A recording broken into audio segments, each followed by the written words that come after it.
బైబిల్లో చూసినప్పుడు అండి, లూకాసు వార్తలు మనం చూస్తే యేసు ప్రభు వాడ ఎక్కి చెప్తాడు శిష్యులతో, అటువైపు వెళ్దాం, అద్దరికి వెళ్దాం, ఇటువైపు నుండి అటువైపుకి వెళ్దాం. ఎక్కడి నుండి ఎక్కడికి వెళ్తున్నాడు? ఆయన బోధించిన ప్రాంతము ఇశ్రాయేల్ ప్రాంతం నుండి గెరాసీన్ ప్రాంతంలోకి వచ్చాడు. ఆ గెరాసీనుడి దగ్గరికి వచ్చాడు. ఆయన వాడలో నుండి బయటికి దిగి వచ్చాడంట. పరిగెత్తుకుని వేగంగా ఒక మనిషి పరిగెత్తుకుని వస్తున్నాడంట, బట్టలు లేకుండా. పరిగెత్తుకుని వచ్చి ఏం చేశాడు చెప్పండి? ప్రభు పాదాల దగ్గర పడ్డాడంట. ప్రభు దగ్గర పడి హీ వాజ్ వర్షిపింగ్. బంధించబడి ఉన్నాడు, కట్టబడి ఉన్నాడు, ఎన్నో దురాత్మల ప్రభావం తన పైన ఉంది. తనను రక్షించగలిగిన విమోచకుడు ఆయన చేరిన వెంటనే ఆయన చేయగలిగినంత పరిగెత్తుకుని వచ్చి ఆయన ఆరాధిస్తున్నాడు. ప్రభు దగ్గరకు చేరుతున్నాడు. ఈరోజు నేను అడుగుతున్నా, what is stopping you from coming to God? ఏంటది నిన్ను ఆపేది? నీ నోరు తెరిచి యేసయ్యా అని పిలవడం ఒకనా?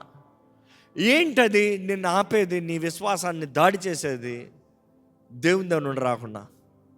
ఒకటి జ్ఞాపకం చేసుకో, ఎన్ని దయ్యాలను నిన్ను పట్టి పీడించచ్చో, ఎన్ని దయ్యాలను నిన్ను పట్టి ఆపచ్చేమో, కానీ ఏ దయ్యము నీ ప్రార్థన నీవు దేవుని దగ్గర రాకుండా ఆపలేదు. నీ జీవితంలో ముందుకు వెళ్ళకుండా ఎన్నన్నా చేయొచ్చేమో, కానీ దేవుని దగ్గర మాత్రం రాకుండా ఏ దయ్యం ఆపలేదు. తెలుసా నీకు? దేవుని దగ్గరగా చేరాలంటే it is your legal right. నువ్వు రావచ్చు నీ తండ్రి దగ్గరికి, నువ్వు రావచ్చు నీ దేవుడి దగ్గరికి, నువ్వు రావచ్చు నీ రక్షకుడి దగ్గరికి. ఏ దెయ్యం ఆపలేడు. దేవుని వాక్యలో చూసినప్పుడు ఈ గెరాసీనుడు యేసు పాదాల దగ్గరికి వచ్చి ఆయన నమస్కరించాడంటే, అక్కడ వచ్చి అడిగినప్పుడు ఆ దెయ్యంలో ఏమంటాయి చూడండి. వాడు యేసును చూచి కేకలు వేసి ఆయన ఎదుట సాగిలపడి, యేసు సర్వోన్నతుడైన దేవుని కుమారుడా, నాతో నీకేమి? ఇప్పుడు చూడండి, ఈయన అడుగుతూనే ఉన్నాడు, అంతలోకి దెయ్యాలు మాట్లాడుతున్నాయి, నాతో నీకేం పని? సర్వోన్నతుడైన దేవుని కుమారుడా, నాతో నీకేం పని? నన్ను వేధిస్తానికి వచ్చావా అని అడుగుతూ వారు నెగోషియేట్ చేస్తూ, ఆ దెయ్యాలు నెగోషియేట్ చేస్తూ యేసుతో ఏమని అడుగుతున్నాయి? నన్ను బాధపరచుకోమని, మమ్మల్ని బాధపరచొద్దు, నన్ను బాధపరచొద్దు, కంటిన్యూ, నిన్ను వేడుకొనుచున్నాను అని కేకలు వేసి చెప్పాను. Continue please. ఏలయనగా ఆయన మనుష్యుని విడిచి వెలుపలికి రమ్మని ఆ అపవిత్రాత్మకు ఆజ్ఞాపించెను. ఏమంట? యేసు ప్రభు ఆజ్ఞాపించాడంట, ఆ మనిషిని విడిచి బయటికి రా.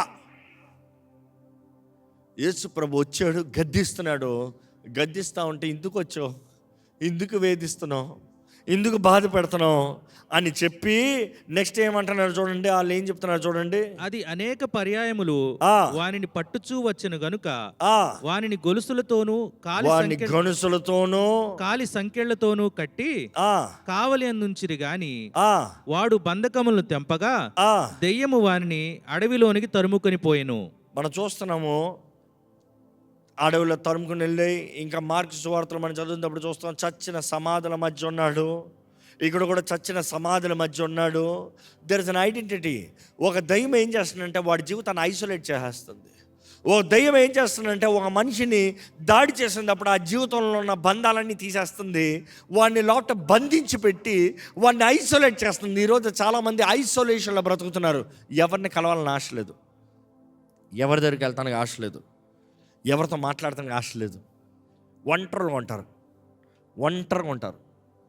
ఐసోలేషన్లోకి వెళ్ళిపోతున్నారు. నాకెవరొద్దు, నాకేమొద్దు, నేను ఎవరితో మాట్లాడను, నేను ఎవరితో కలిసి ఉండను, నాకు నేనేమంటా. ఈరోజు చాలామంది ఐసోలేషన్. యవనస్తులు చూడండి, ఎంతోమంది ఐసోలేషన్ బ్రతుకు. Isolation. If you are living in isolation, know the devil is tormenting you. See, వ్యక్తిగతంగా ఒంటరితనంలో ఉండొద్దు అని చెప్పట్లేదు. ఒంటరితనం అనేటప్పుడు ఇంగ్లీష్లో చక్కగా మాట ఉంటుంది, సాలిట్యూడ్, ఏకాంతముగా. యేసు ప్రభు కూడా అనేక సార్లు అధికంగా ఏకాంతంగా ఉన్నాడు. ఏకాంతం అనేటప్పుడు దేవుడితో సహవాసం కలిగి ఉంటాం. ఒక వ్యక్తి దేవుడితో సహవాసం ప్రైవేట్గా కలిగి ఉంటాం, ఏకాంతంగా. కానీ ఒంటరితనం అనేటప్పుడు దేవుడొద్దు, మానవుడొద్దు, నాకు ఎవరొద్దు, నేను ఒక్కనే ఉంటాను, నాకు ఒక్కనే బ్రతుకుతాను, నాకు ఎవరొద్దు, ఐ డోంట్ వాంట్ ఎనీబడి. ఈరోజు చాలామంది ఐసోలేటెడ్ లైఫ్. ఐసోలేషన్లో ఉన్న ప్రతి ఒక్కరికి కామన్గా ఏం కలుగుతారంటే డిప్రెషన్ కలుగుతారంట. అందుకని ఈరోజు అధిక శాతం మనుషులకి డిప్రెషన్. పంచుకోవటానికి ఎవరు లేరు, మాట్లాడటానికి ఎవరు లేరు, కలిసి నవ్వుతానికి ఎవరు లేరు, ఆనందిస్తానికి ఎవరు లేరు, ప్రేమను పంచుకోవటానికి ఎవరు లేరు, ఒంటరితనంలో ఉన్నారు. ఈ దెయ్యం పట్టిన వ్యక్తి ఆ రీతికి ఉన్నాడంట. ఈ దెయ్యం పట్టిన వ్యక్తి ఆ రీతికి ఐసోలేట్ అయిపోయాడంట. ఈ దురాత్మ దూరంగా వేధించబడుతున్న వ్యక్తి ఆ రీతికి ఉన్నాడు. యేసుప్రభువు అడుగుతున్నాడు, నీ పేరేంటి? నీ పేరేంటి అన్న వెంటనే ఏమని పేరు చెప్పాడు? సేనా. సేనా అన్న మాటకి అర్థం ఏంటి?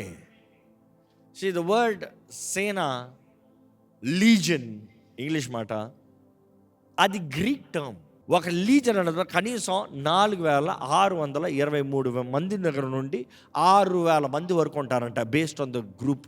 అంటే ఇంచుమించు ఆ మనుషులు 6000 దెయ్యములు, 4000 చిల్లర నుండి 6000 దెయ్యములు ఒక్క మనుషుల్లో ఉంది. ఆ మనిషి బ్రతుకు అనుకుని చూడండి. ఒక్కడిగా ఉన్నాడు, బంధకాలతో కట్టి పెట్టిన బంధకాలు తెంపుకుని ఉన్నాడు, వస్త్రాలు లేవు, సిగ్గు లేదు, కామన్ సెన్స్ లేదు, గాయపరుచుకుంటున్నాడు, తన్ను తాను వేధించుకుంటున్నాడు, తన్ను తాను బాధపరుచుకుంటున్నాడు. ఈరోజు చూడండి, ఎంతోమంది ఆ ఒంటరితనంలో ఉన్నవారు, డిస్కరేజ్మెంట్లో ఉన్నవారు, ట్రామాలో ఉన్నవారు, అబ్యూజింగ్ దేర్ ఓన్ సెల్ఫ్స్. వారి దేహాలనే వారు అబ్యూజ్ చేసుకుంటున్నారు, వారి జీవితాలనే వారు అబ్యూజ్ చేసుకుంటున్నారు, వారు కలిగినంతా అబ్యూజ్ చేసుకుంటున్నారు. ఎవరో పాడు చేయక్కర్లా, వాళ్ళే పాడు చేసుకుంటారు. నీ దేహము దేవుని ఆలయమని మీరు ఎరుగరా? మీరు వెలపెట్టి కొనబడిన వారు, అమూల్యమైన రక్తంతో విమోచించబడిన వారు, వెండి బంగారము దూరంగా కాదు, క్రీస్తు రక్తము, అమూల్యమైన క్రీస్తు రక్తము చేత విమోచించబడిన వారు మీరు. నీ దేహం దేవుని ఆలయం తెలిసినప్పుడు దాన్ని అబ్యూస్ చేయవు, పాడు చేయవు. దేవుని ఎడల భయం కలిగి దేవుడు ఎవరో నువ్వు గుర్తెరిగినట్లయితే నీ దేహాన్ని అబ్యూస్ చేయవు. ఈరోజు చాలామంది దురాత్మల ప్రభావం. చాలామంది అడుగుతారు, కెన్ క్రిస్టియన్స్ బీ పొజెస్డ్? ఈరోజు క్రిస్టియన్ అన్నమాట మిస్యూజ్ అయిపోతుంది. అంటే లెట్ మీ బీ క్లియర్, ఒక వ్యక్తి క్రీస్తు రక్తం ద్వారా కడగబడి విమోచించబడి ఆయన రక్తంలో నిబంధన చేయబడిన తర్వాత can he be possessed? No, he cannot be possessed. Because ఆ వ్యక్తి తన ఆత్మ, శరీరము, మనసుని యేసు ప్రభు చేతులకు అప్పచెప్తున్నాడు. అపవాదికి అధికారం లేదు. నువ్వు దేవుని చేతులకు అప్పచెప్పింది దేవుడు చూసుకుంటాడు. So it is not true that he cannot be possessed, but can he be influenced? For sure he can be influenced. ఈరోజు నేను రక్షించబడ్డానంటున్నాం, దేవుని వాక్యం లేదు. రక్షించబడ్డానంటున్నాం, ప్రార్థన లేదు. రక్షించబడ్డానంటున్నాం, విశ్వాస జీవితం లేదు. దేవుని వాక్యం నేను ఇన్ఫ్లుయెన్స్ చేయట్లేదు, అపవాది ఇన్ఫ్లుయెన్స్ చేస్తున్నాడు. ఏమవుతుంది? నువ్వు పొద్దున రక్షణను కాపాడుకుంటావా, పోగొట్టుకుంటున్నావా? చాలామంది అంటారు, ఒకసారి రక్షించబడితే చాలు, ఇంకెప్పటికీ అట్లే ఉండిపోతుంది. అవునా? దేవుడు అంటాడు, జాగ్రత్త, నీ పేరు జీవగ్రంథంలో కొట్టేయకుండా చూసుకో. నీ పేరు జీవగ్రంథంలో కొట్టేయకుండా చూసుకో అంటే అర్థం ఏంటి? రాయబడింది, కొట్టేయబడతాను కూడా అవకాశం ఉంది. తెలిసి మరలా పాపం చేసిన వాడికి ఇంకా రక్షణ లేదంట. కారణం ఏంటి అంటే పోగొట్టుకునే అవకాశం ఉంది. మనకు అనుగ్రహించబడిన రక్షణ జాగ్రత్తతో, వణుకుతో, భయముతో మన రక్షణను కొనసాగించాలని దేవుడు నాకు తెలియజేస్తుంది. Fear with reverence. అపవాది చేయగలిగిందంతా ఏంటంటే నిన్ను నువ్వు అవమానపరుచుకున్న వాడిగా, హేళన చేసుకున్న వాడిగా, నీకు కలిగింది నువ్వు దాడి చేయబడిన వాడిగా, పోగొట్టుకున్న వాడిగా మార్చేస్తుందండి. ఈరోజు ఈ వాక్యం ఏంటంటే మీరు పరీక్షించుకోవాలి. నీ దేహము దేవుని ఆలయం. దేవుడు నీతో ఉంటానని మాట ఇచ్చాడంటే నీ జీవితాన్ని దేవుని చేతుల్లో సమర్పించుకున్నావు అంటే దేవుడు నీ తోడు ఉంటాడు. ఆయన నీ తోడు ఉన్నప్పుడు దేవుడు కోరేది నువ్వు పోరాడాలి. పోరాడలేని స్థితిలో ఈరోజు ఇక్కడ వచ్చావా, నీ కొరకు, విడుదల కొరకు యేసు ప్రభు సిద్ధంగా ఉన్నాడు నిన్ను విడిపిస్తానికి. ఈరోజు ఇక్కడ విడిపిస్తాడు, కానీ నువ్వు బయటికి వెళ్ళినప్పుడు విజయవంతుడికి వెళ్ళాలి. దేవుని బిడ్డగా బ్రతకాలి. జయం కలిగిన జీవితం కలిగి ఉండాలి. ఫైట్. ఈ గెరసనుడు చూస్తే ఎంత పాపమో. ఒక్క మనిషి చచ్చిన వారి మధ్య బ్రతికున్నా అనుకుంటున్నాడు, కానీ చచ్చిన రీతిగా బ్రతుకుతున్నాడు. ఈరోజు చాలామంది ఇక్కడ కూడా బ్రతుకుతున్నాను అనుకుంటున్నారు, కానీ చచ్చిన స్థితిలో ఉన్నవారని దేవుడు చూపిస్తున్నాడండి. కానీ ఈ మీటింగ్స్ ద్వారా God wants to revive you. దేవుడు మిమ్మల్ని మరొకసారి తిరిగి లేపాలని ఆశపడుతున్నాడు, ఉజ్జీవపరచాలని ఆశపడుతున్నాడు. బైబిల్లో చూసినప్పుడు ఈ దెయ్యములు దేవుడిని ఒక రిక్వెస్ట్ అడుగుతుందంట. ఏమని అడుగుతుంది? అవి బగ్ చేస్తున్నాయంట, ఇదిగో ఇక్కడ పందులు ఉన్నాయా, అక్కడ విస్తారమైన పందుల మంద, ఇక్కడ విస్తారమైన పందుల మధ్య. So they begged him that they would permit them to enter. మమ్మల్ని పందుల్లోకి పోనే, మమ్మల్ని పందుల్లోకి పోనే. పందులు ఉన్న స్థలం అన్నదప్పుడే మనం అర్థం చేసుకోవచ్చు అది ఇశ్రాయేలీయుల ప్రాంతం కాదు. ఎందుకంటే ఇశ్రాయేలీయులు పందులు పెంచరు. ఆ గెరాసీ ప్రాంతం అన్నది అన్య ప్రాంతం కనబడుతుంది, అక్కడ పందులు పెంచుతున్నారు. ఆ పందుల్లోకి వెళ్తానని దెయ్యాలు అడుగుతున్నాయంట. పందుల్లోకి వెళ్తానన్న వెంటనే యేసుప్రభు ఏమన్నాడు? వెళ్ళు. కానీ ఒక మాట ఆలోచించండి, యేసుప్రభు అక్కడ వచ్చి పో బయటికి అన్నదప్పుడు వారు ఏమాత్రం మేము పోము అని చెప్పలే. మేము ఈ మనిషిని విడిచిపెట్టేస్తాను రెడీ. జాగ్రత్తగా వినండి, ఈ ప్రాంతాన్ని విడిచిపెడతానికి రెడీ కాదు. అర్థమైందా? మేము ఈ మనుషుల్ని విడిచిపెడతానికి రెడీ, కానీ ఈ ప్రాంతాన్ని విడిచిపెడతానికి రెడీ కాదు. ఈ మనుషుడు మాకు ముఖ్యం కాదు, ఈ ప్రాంతం మాకు ముఖ్యం. What you understand out of this? Maybe నీ జీవితంలో అపవాది నేను పోరాడుతూ నిన్ను దాడి చేస్తూ నువ్వు అనుకుంటున్నావు it's all about you. No, it's not about you. It's your generation, it is your territory, it is the place for him to live. అపవాది నీ జీవితంలో నివాస స్థలంగా కలిగి ఉండటానికి, లేకపోతే నీ తరంలో వాడు చోటు చేసుకుంటానికి, లేకపోతే the alliance that he wants to have in your family life, నీ కుటుంబ తరంలో వాడు ఉండటానికి చూస్తున్నాడు. నువ్వు అనుకుంటున్నాడు నిన్నే దాడిచాడు, నిన్ను మాత్రం కాదు. There is a way that is attacking one by one నీ కుటుంబంలో. ఈరోజు మిమ్మల్ని అడుగుతున్నానండి, can you put a full stop? నీ కుటుంబంలో అపవాదికి ఒక ఫుల్ స్టాప్ పెడతా నీకు సిద్ధంగా ఉన్నావా? ఈరోజు దేవుడు అంటున్నాడు, నీకు నేను విడుదలని ఇస్తా, ఈరోజు నేను జయం ఇస్తా, ఈరోజు నేను నీకు స్వతంత్రత ఇస్తా, ఈరోజు నీకు నేను నూతన సృష్టిగా చేస్తా, నీకు ఒక నూతన ప్రారంభాన్ని ఇస్తా, నీ జీవితంలో జయంని ఇస్తా, విడుదల ఇస్తా. సిద్ధమా పొందుకోవటానికి? ఎంతమందికి కావాలంటారు? నాకు కావాలి అని చెప్పండి గట్టిగా. ఇక్కడ గెరాసీనుడి దగ్గరికి యేసు ప్రభు వచ్చి ఆయన విడిపిస్తాను చూసినప్పుడు ఈ దెయ్యంలో, మేము ఈ మనిషిని విడిచిపెట్టేస్తాం కానీ ఈ ప్రాంతాన్ని విడిచిపెట్టాం. యేసు ప్రభు దగ్గర చూసినప్పుడు ఆ మనిషిని విడిచిపెడతానికి అంగీకరించాడు. ఆ దెయ్యములు వెళ్ళి పందులు పడ్డాయి. పందులు ఆ దెయ్యముల ప్రభావాన్ని తట్టుకోలేక వెళ్ళి సముద్రంలోకి పడ్డాయి. సముద్రంలో పడ్డాయి పందులు. ఆ పందులను చూసుకున్న వారు జరిగిందంతా చూశారంట. ఆ పందులు మేపేవారు జరిగిందంతా చూశారంట. వారు వెళ్ళి పట్టణంలో ఉన్న వారికి జరిగిన మాటని చెప్పారంట, ఆ సంగతిని. పట్టణంలోకి వెళ్ళి జరిగిన సంగతులు చెప్పిన తర్వాత పట్టణస్థులు అందరూ యేసుప్రభు దగ్గరికి వచ్చి యేసుప్రభుని బయటికి పంపన్నారంట. మా ప్రాంతంలో నువ్వు ఉండొద్దు, బయటికి వెళ్ళిపో. వారు ఏం చెప్పబడిందో వారికి ఏం విన్నారు, ఏం చెప్పబడిందో ఏం విన్నారో. పందులు పోగొట్టినోడు, రే నా పందులన్నీ ఆయన దెయ్యం పాల్గొట్టి నా పందులు చంపించేశాడు రా, మన ఊర్లో అందరం చంపించేస్తాడేమో. You see that is where it's very dangerous. Whose voice do you hear? ఎవరి స్వరం నువ్వు వింటున్నావు చాలా జాగ్రత్తగా ఉండాలి, లేకపోతే అన్ని మాటలు నీకు మంచి జరిగించావు. ఆ పట్టణం కానీ నిజంగా యేసుని ఆహ్వానించండి అంటే జరిగేది వేరుండండి అది. కానీ ఆ పట్టణంలో ఉన్న వారందరూ వచ్చి యేసుని బయటికి పంపన్నారు.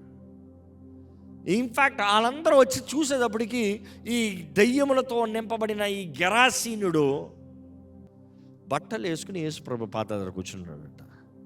అతన్ని చూసిన వారు భయపడ్డారంట. ఎందుకు భయపడ్డావు? బట్టలు ఇప్పుకొని పిచ్చోడలా తిరిగినప్పుడు భయపడలే. ఈరోజు మనుషుడు నీ జీవితాన్ని పాడైపోతా ఉంటే నేను చూసి ఏమనుకోడు, అంతేరా నువ్వేదైనా సాధించినా భయపడతాడు, నువ్వేదైనా కరెక్ట్గా ఉంటేనే భయపడతాడు, నువ్వేదైనా చేద్దామంటేనే నేను చూసి టెన్షన్ అవుతాడు. నువ్వు ఇందుకు పడికిరాని వరకు ఏ బాధ లేదు వాడికి, వాడే గొప్పవాడు. ఈ గెరాసీని చూసి వారందరూ భయపడ్డారంట. పట్టణస్థులు వారు యేసుతో అన్నారు, నువ్వు బయటికి పో, నువ్వు బయటికి పో. ఆ గెరాసీని అన్నాడు, యేసయ్య నీతో నేను కూడా వచ్చేస్తాను. యేసు ప్రభు ఏం చెప్పాడు? నువ్వు రావద్దు, నువ్వు ఇక్కడే ఉండు, నువ్వు వెళ్ళి నీ ఇంటి వారికి నీ చుట్టూ ఉన్న వారికి, ఈ ప్రాంతంలో ఉన్న వారికి దేవుడు నీ జీవితంలో జరిగించిన కార్యాలు చెప్పి వివరించు. ఆ మాటకి మీకు అర్థమైందో లేదో, యేసు ప్రభు అక్కడ ఏం స్టేట్మెంట్ చెప్తున్నానంటే, అపవాది నువ్వు ఒక్క గెరాసిన్ని పట్టావు, ఇంచుమించు 6,000 దెయ్యములు ఒక్క గెరాసిన్లో పెట్టావు. ఆ గెరాసినుడి జీవితాన్ని నాశనం చేసి నువ్వు ఆ ప్రాంతం అంతా వెళ్తూ ఉన్నావు. కానీ నేను వస్తా, అదే ఒక్క గెరాసినుడు చాలు నాకు, ఆ ఒక్క గెరాసిన్ని విడిపిస్తా, ఆ ఒక్క గెరాసిన్ని నిలబెట్టే ఆ డెక్కపోలిస్ అంతా సువార్తను ప్రకటించేలాగా చేస్తా. ద హిస్టరీ రికార్డ్స్, యేసు ప్రభు ఆ ప్రాంతంలో అంతా సువార్త చెప్పలే, ఆ గెరాసిన్ని ఒక్కనే విడిపించాడు. కానీ యేసు ప్రభు ఆ గెరాసిన్ని విడిపించి నువ్వు వెళ్ళి చెప్పయ్యా దేవుడు నీకు చేసిన కార్యాలని, ఆయన బయలుదేరి ఆయన వచ్చిన పనికి పోతా ఉన్నాడు. పోయేటప్పుడు ఏ తుఫాన్ లేదు, వచ్చేటప్పుడే తుఫాన్. చేయాల్సింది చేసి ముగించిన తర్వాత ఏ బాధ లేదు, చేస్తాను ముందే కష్టం. ఈ గెరాసీనుడికి దేవుడు చెప్పింది, నువ్వు వెళ్ళి దేవుడి నుంచి జరిగించాడు. నన్ను బయటికి తరమచ్చు, నా ప్రాంతం కాదని తరమచ్చు, కానీ ఇది నీ ప్రాంతంగా నువ్వు వాటిని బయటికి తరము. Fight for your territory. నీ ప్రాంతం కొరకు నువ్వు పోరాడాలి, నీ ఇంటి కొరకు నువ్వు పోరాడాలి, నీ కుటుంబం కొరకు నువ్వు పోరాడాలి, నీ బిడ్డల కొరకు నువ్వు పోరాడాలి. ఓ తండ్రి, నీ బిడ్డల కొరకు నువ్వు పోరాడాలి. నువ్వు ప్రార్థన చేయి, అపవాదం మొడతానికి అధికారం లేదు. నువ్వు కంచె వేయి, అపవాదం మొడతానికి అధికారం లేదు. నువ్వు చేతులు పెట్టి ప్రార్థన చేయి, నా బిడ్డ యేసు ప్రభు సొత్తు, నా కుమారుడు యేసు ప్రభు సొత్తు, నా బిడ్డ క్రీస్తు సాక్షి. అపవాది నువ్వు నా కుటుంబాన్ని మొడతానికి వీల్లేదు. నా దోషములు, నా పితృ దోషములు, నా తరముల దోషములు నా బిడ్డ మీదకి వస్తానికి వీల్లేదు. దేవుని సన్నిధిలో ఒప్పుకుని ప్రార్థన చేసి నీ బిడ్డల జీవితంలో కంచె వేయి. ముట్టలేడు. ఓ తల్లి ప్రార్థన చేయి, నువ్వు బాగుపడారా, నువ్వు బాగుపడారా, నువ్వు బాగుపడారా అని చెప్తాను కదా. ప్రార్థన చేయి, నా బిడ్డ జీవితాన్ని మార్చేయ్యా, నా బిడ్డల జీవితాన్ని బాగు చేయ్యా, నా బిడ్డలను బ్రతికింపజేయ్యా. ప్రార్థన చేయండి తల్లులారా. నేరాల ముప్తల బిడ్డలు మారరు. యేసు ప్రభు ఒక్కడిని విడిచిపెట్టిపోయాడంట, ఆ ఒక్కడు ఆ 10 ప్రాంతంలోకి సువార్తను ప్రకటించాడంట. You see, God wants to do something great in your life, set you free from all your oppressions, not to return back to the same mistake. నీ జీవితం బట్టి నీ చుట్టూ ఉన్న వారందరూ మార్చబడాలి, నీ జీవితం బట్టి నీ చుట్టూ ఉన్న వాళ్ళందరూ వెలిగించబడాలి. బానిస జీవితాన్ని దేవుడు నేను కోరతలేనండి. సౌండ్ మైండ్, పిరికి తన ఆత్మను దేవుడు మనకి ఇవ్వలేదే కానీ శక్తియు, ప్రేమయు, ఇంద్రియ నిగ్రహం అనే ఆత్మ. ఇంగ్లీష్లో చూసినప్పుడు చూసి సౌండ్ మైండ్, అది గ్రీక్ ట్రాన్స్లేషన్. ఇంకో ట్రాన్స్లేషన్లో చూస్తే it comes as all knowing mind, ఎరిగిన మనస్సు. ఈరోజు అపవాది నీ మనసును దాడి చేస్తూ ఉన్నాడేమో, నీ కుటుంబాన్ని వెళ్తూ ఉన్నాడేమో. ఈరోజు దేవుడు నిన్ను అడుగుతున్నాడు, విడుదల పొందకూర్చున్నావా, స్వస్థపడకూర్చున్నావా, బాగుపడకూర్చున్నావా, జీవితం మారాలని ఆశ ఉందా, కుటుంబం కట్టబడాలని ఆశ ఉందా? లేకపోతే జాగ్రత్త, ఈ లీపింగ్ డీమన్స్ అంట, ఒక తరం నుండి ఇంకో తరం, ఇంకో తరం నుండి ఇంకో తరం, ఇంకో తరం నుండి ఇంకో తరం, ఈ దెయ్యాలు పోతూనే ఉంటాయంట. అవి తరాలు కొండాలని ఆశపడుతున్నాయంట. కానీ దేవుడు ఆశపడుతున్నాడు దేవుని తరంగా మార్చబడాలని. ఇక్కడ ఎవరైనా యేసు తరంగా మార్చబడాలని ఆశ ఉంటే యేసయ్యా అని బిగ్గర కేకేస్తారా? దేవుడు అక్కడ చూసినప్పుడు అండి, యేసు ప్రభు ఆ వ్యక్తిని అక్కడ ఉంచి తిరిగి వెళ్ళాడు. ఈరోజు నీ వేదన ఏంటో, నీ బాధ ఏంటో, నీ కష్టం ఏంటో, నీ ఒంటరితనం ఏంటో దేవుడు ఎరుగున్నాడు. ఈ వాక్యం వెంటనే నీవు అప్రెషన్లో బ్రతుకుతావా, ఫ్రీడమ్లో బ్రతుకుతావా? You need to make a choice. ఎందుకంటే ఇప్పుడు ప్రార్థన చేయబోతున్నాం, పరిశుద్ధాత్ముడు ఇక్కడ he's gonna sweep this place. ఈ స్థలమంతా ఒక్కొక్కరిని ముట్టబోతున్నాడు. I'm writing it for you. నువ్వు ప్రార్థన చేసావా, నీ బంధకాలు తెంపబడతాయి. నువ్వు ప్రార్థన చేసావా, నీకు విడుదల అనుగ్రహించబడుతుంది. నువ్వు ప్రార్థన చేసావా, నీ స్వతంత్రాన్ని కలుగుతుంది. ఇక్కడ నుండి బయటికి వెళ్ళేటప్పుడు నూతన సృష్టికి బయటకు వెళ్ళచ్చు. నీ తరము విడుదల పొందిన తరంగా వెళ్ళచ్చు. ఇక్కడ నుండి నువ్వు క్రీస్తు సాక్షిగా బయటికి వెళ్ళచ్చు. తల నుంచి దేవునితో మాట్లాడు, దేవా నా దగ్గరికి రాయ్యా, నాకు విడుదల కావాలేసయ్యా, నాకు జయం కావాలి యేసయ్యా. Lord, I need your deliverance Lord. ఇదిగో యేసు ప్రభుని ఈరోజు నిన్ను దర్శించాలని ఆశపడుతున్నానండి. ఇదిగో యేసు ప్రభు ఈరోజు నిన్ను దర్శించాలని, నిన్ను స్పందించాలని ఆశపడుతున్నాడండి. నీ జీవితాన్ని బాగు చేయాలని యేసు ప్రభు ఆశపడుతున్నాడు. నీ జీవితంలో ఒక నూతన ప్రారంభం అవ్వాలని యేసు ప్రభు ఆశపడుతున్నాడు. నీ స్థితిగతులను మార్చాలని యేసు ప్రభు ఆశపడుతున్నాడు. నీ గమ్యము నువ్వు చేరినట్లుగా చేయాలని యేసు ప్రభు ఆశపడుతున్నాడు. ఆయన అద్భుతకరుడు. నీ జీవితంలో అద్భుతాలు చేయగలిగిన సమర్థుడు అండి. ఆయన మార్గంను సృష్టించగలిగిన దేవుడు. అసాధ్యమైన స్థితిలో ఆయన సాధ్యము, సుసాధ్యము పరచగలిగిన దేవుడు. అడుగు, దేవా నన్ను విడిపించయ్యా, నన్ను ముట్టయ్యా, నన్ను స్వస్థపరచయ్యా, నన్ను బాగు చేయయ్యా, నన్ను దర్శించు ప్రభువా, నా జీవితంలో కార్యం జరిగించు ప్రభువా. అడగండి, దేవుణ్ణి అడగండి, దేవుణ్ణి అడగండి. ప్రార్థన చేయండి, హృదయాన్ని తెరవండి, ప్రార్థన చేయండి. ఈరోజు దేవుడు కార్యం జరిగించగలిగిన దేవుడు. నీ ఉన్న స్థితి నుండి నిన్ను విడిపించగలిగిన సమర్థుడు.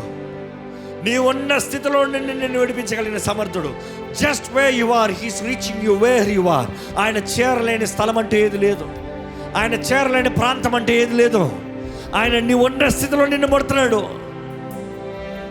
ఆయన ప్రేమ ఎంతో గొప్పదండి. ఆయన ప్రేమ ఎంతో ఘనమైంది. నీ కొరకు దిగి వచ్చిన ప్రేమ, నిన్ను హత్తుకునే ప్రేమ, నిన్ను ఆయన కౌగిట్లో చేయించుకునే ప్రేమ. అడగని, దేవా నన్ను విడిపించు ప్రభువా. నోరు తెరిచి ప్రార్థన చేయి, నన్ను విడిపించయ్యా. అడుగు. ఎంతకాలం ఈ బానిస స్థితి, ఎంతకాలం ఈ చీకటి బ్రతుకు, ఎంతకాలం ఈ ఓటమి. ఇదిగో ఈ సంవత్సరం అన్న కనీసం విడిపించబడతానికి ఆశపడుతున్నావా? ఈ సంవత్సరం అన్న విడుదల కలిగి జీవిస్తానికి ఆశపడుతున్నావా?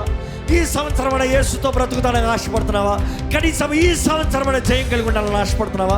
అడగండి, యేసయ్యా నాకు నువ్వు కావాలయ్యా. ఒక అద్భుతం జరిగించు నా జీవితంలో. నా జీవితంలో విడుదల దయచేయి, జయము దయచేయి. అడగండి, యేసయ్యని అడగండి, అడగండి, యేసయ్యని అడగండి.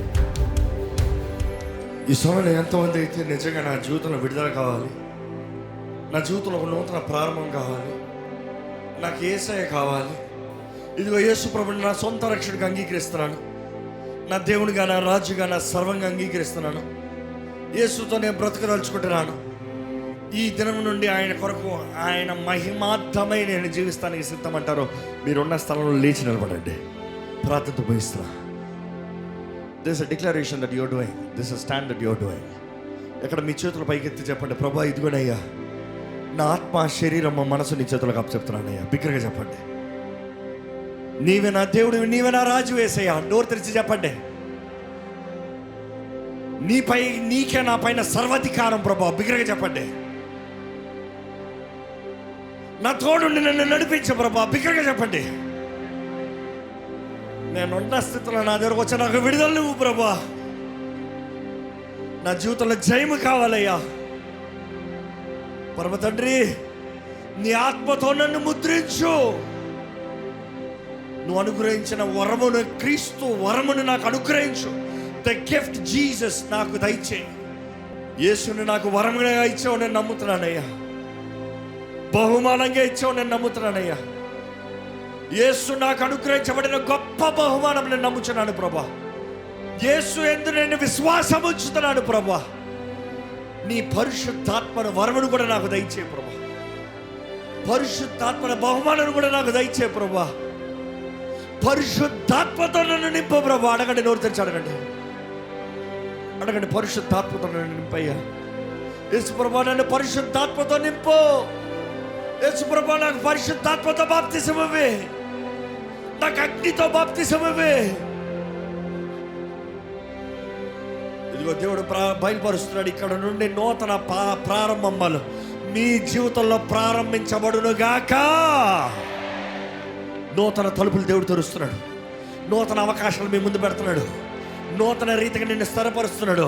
ఇదిగో ఈ రాత్రి నుండి నీ జీవితంలో ఒక నూతన కార్యం జరగబోతుంది. Mark my words. యేసు ప్రభు తన ఆత్మ ద్వారంగా నీ జీవితంలో జరిగించుచున్నాడు.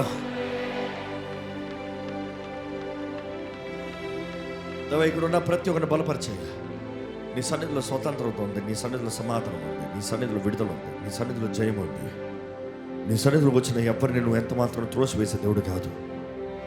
ఈరోజు ఇక్కడ ఉన్న ప్రతి ఒక్కరిని పట్టుకో ప్రభా, ప్రతి ఒక్కరిని పట్టుకోయ్యా, ప్రతి ఒక్కరిని ఆదరించు, ప్రతి ఒక్కరిని బలపరచు, ప్రతి ఒక్కరి జీవితంలో నీ కార్యము, నీ చిత్తము జరిగించు ప్రభా. నీ సమాధానాన్ని అనుగ్రహించు ప్రభా, నీ శాంతిని అనుగ్రహించు ప్రభా, నీ విడుదలను అనుగ్రహించు ప్రభా. నీ సొత్తుగా బ్రతకాలయ్యా, నీ బిడ్డలుగా బ్రతకాలయ్యా. కుటుంబాలు కట్టబడాలని వేడుకుంటున్నానయ్యా. పాడైపోయిన బ్రతుకులు మరలా చిగురించాలి ప్రభా. మూడైన బ్రతుకుల్ని నువ్వు మరలా బ్రతికింపజేసి, చిగురింపజేసి, నూతన ప్రారంభం ఇవ్వగలిగిన దేవుడు కదయ్యా. Lord, I pray for new beginnings. Lord, I pray for new beginnings. నూతన ప్రారంభం కొరకు వేడుకుంటాను. నీ వాగ్దానాలు, నీ కార్యములు, నీ చిత్తములు నీ బిడ్డల జీవితంలో జరిగించు. మూయబడిన గర్భముల కొరకు ప్రార్థన చేస్తున్నాను. నువ్వు ప్రేరేపిస్తున్న రీతిగా గర్భఫలము లేక సంవత్సరాల నుండి గర్భఫలం కొరకు ఎదురు చూస్తున్న వారి కొరకు ప్రార్థన చేస్తున్నాను. ఏ శాపమును బట్టి, ఏ దోషముల బట్టి ఆ గర్భములు మూయబడి ఉన్నాయో సమస్తము యేసు రక్తం ద్వారా శుద్ధీకరించబడును గాక అని ప్రకటిస్తున్నాను. ఈ క్షణమే మూయబడిన గర్భంలో నజరడని యేసు నామములో తెరవబడును గాక అని ప్రకటిస్తున్నాను. అనారోగ్యంతో బాధపడుతున్న వారికి సంపూర్ణ స్వస్థత నజరడని యేసు నామములో కలుగును గాక అని ప్రకటిస్తున్నాను. జీవితంలో ఒక నూతన ప్రారంభంతో నా దేవుడు నా తలను పైకెత్తించాడు. God gave me another chance, a new beginning అంటూ నూతన దశలోకి, నూతన ప్రారంభంతో, నూతన దీవెనలతో, నూతన అభిషేకముతో దేవుడి ఇక్కడ ఉన్న ప్రతి ఒక్కరిని నింపి నడిపించునుగా కాని ప్రకటిస్తున్నాను. ఓటమి మనది కాదు, జయమే. అపవాది ఎన్ని రీతిలుగా ఎన్ని దాడులు చేయాలని ప్రయత్నం చేస్తున్నాను, వాడు దాడులన్నీ ప్రభు యేసు నామములో లయపరచబడునుగాక, విఫలమైపోవుడుగాక అని ప్రకటిస్తున్నాను.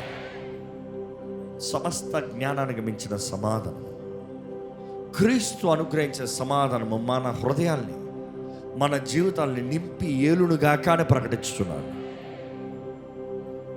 దేవా, ఇదిగోనయ్యా, ఎవరెవరైతే వారి జీవితాలు నీ చేతుల్లో సమర్పించుకున్నారో ఆ జీవితాలను స్థిరపరిచి దీవించమని, నీవే నీ ఆత్మ ద్వారా నీ కార్యంలో జరిగించమని ప్రభు యేసు నామములో అడిగి వచ్చున్నాం తండ్రి, ఆమేన్. దైవం నీవయ్యా.